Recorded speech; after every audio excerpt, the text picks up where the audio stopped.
Hi, it's Congresswoman Jan Schakowsky back with my Pans and Plans. So a couple of weeks ago, I heard from someone who watches Pans and Plans who said he really liked seeing a dog. I'm imagining it's only about a tail that showed up, but he said, please say hello to your dogs for me. I really appreciated seeing him or her. And so I thought I'd introduce you officially to both of them. This is Franklin, and this is Eleanor, Frankie and Ellie. And they are two creatures in my life that I am so grateful for, especially at this time of year around Thanksgiving.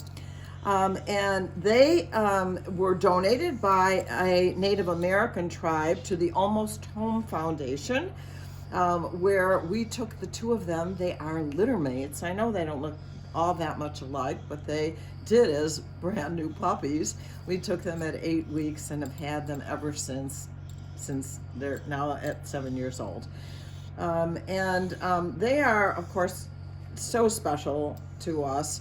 I do have to tell you about Eleanor. Eleanor was 3 years ago voted the cutest dog on Capitol Hill. Pick up your ears, Ellie, and you can see. And this is her girl next door good looks. You know, she's not a fancy dog. And the way the contest works, she made it into the semifinals on the basis of the photo. And then it was an election. Well, I was, yes, admittedly, her campaign manager, but Franklin, her brother, also used social media to campaign for Eleanor, and she won by a landslide.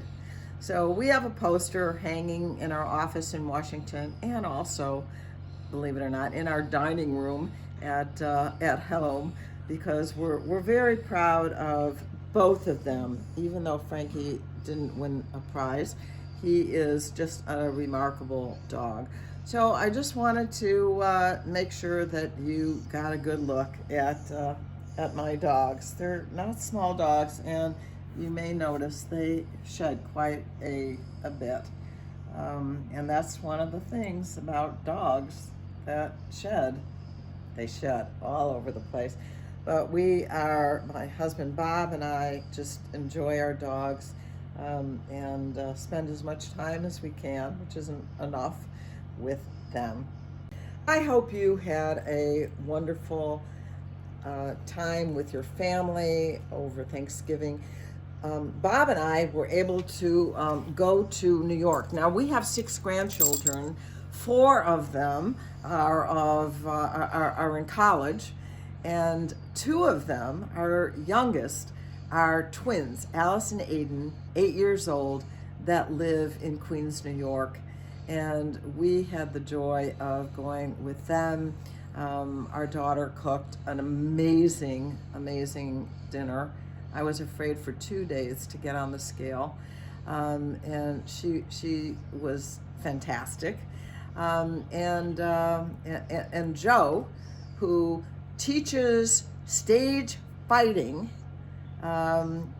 Think of all the movies and plays that you've seen with fighting. That's what he does. He teaches that. It's a thing.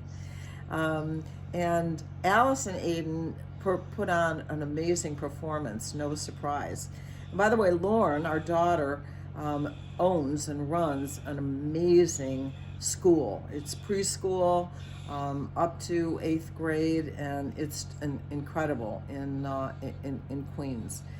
So the kids put on a play. Honestly, not just because I'm their grandmother, it was fantastic.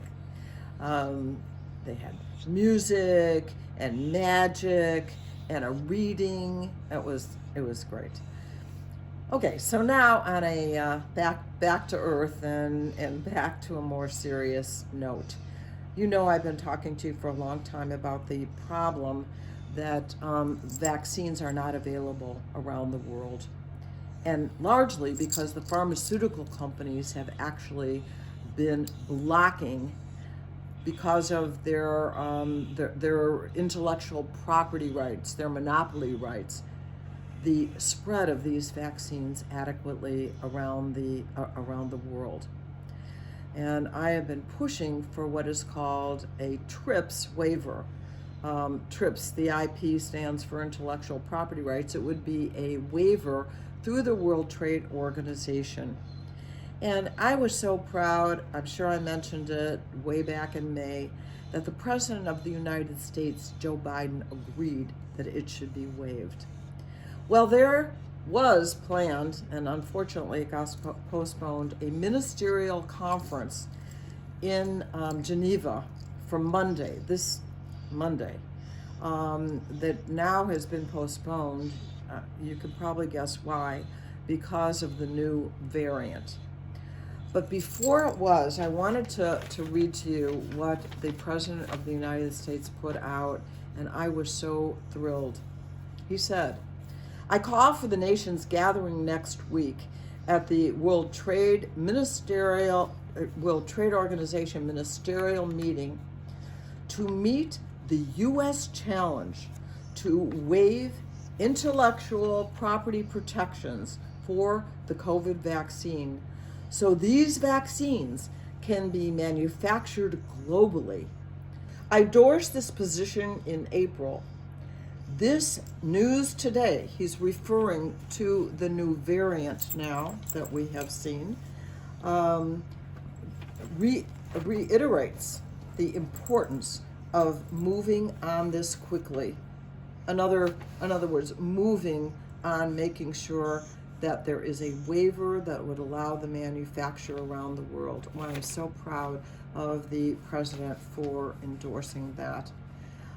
So that's really the big news. Now that the ministerial meeting, however, has been postponed, I know that groups all around the world are asking, please, can't there be some sort of a virtual meeting to at least consider what the President of the United States has so courageously and importantly called for, a waiver that would allow the manufacture everywhere of the vaccine.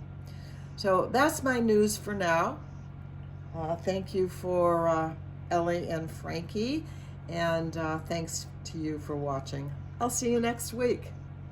Thank you for watching my video. Make sure you subscribe to my YouTube channel and follow me on Instagram, Twitter, and Facebook, where my handle is @Jan Schakowsky.